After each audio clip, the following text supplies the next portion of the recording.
The three major value systems fighting in the culture wars in the West in general. One is the traditional religious fundamentalist value system. The next is the modern rational scientific value system.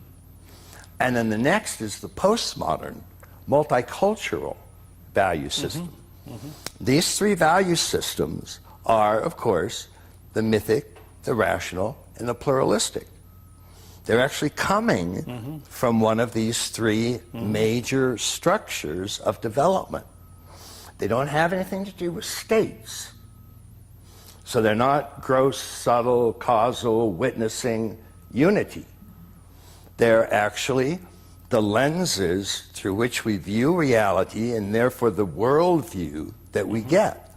And you can be at any of those structures, and if you take up meditation, you'll interpret your meditative experiences through those structures. Sure.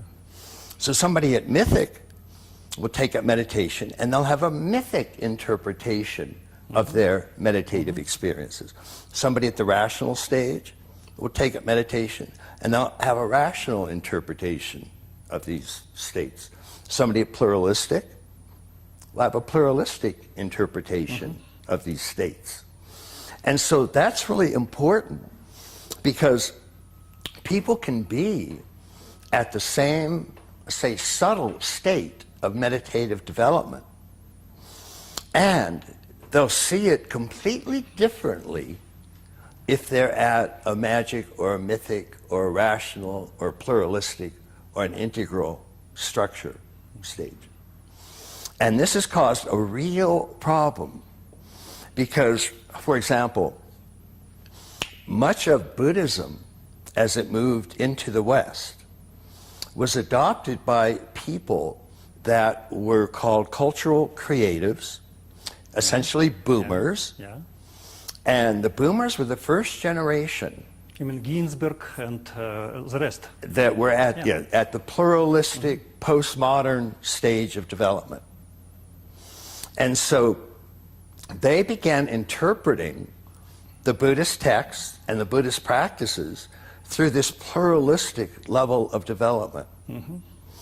And that, in a sense, distorted some of the Buddhist teachings that were actually coming from integral levels.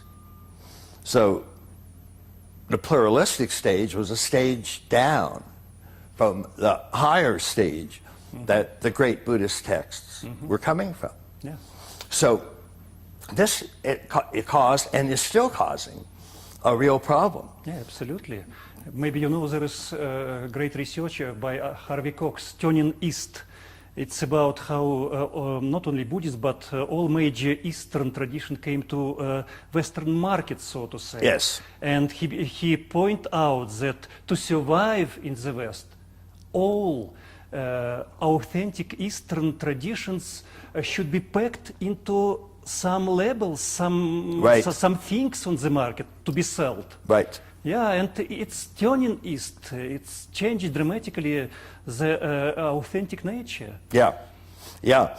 And so this is something that we need to look at carefully in our new and more expanded integral views, because we realize that both of these are important. One is not more important than the other. They're both really equally important.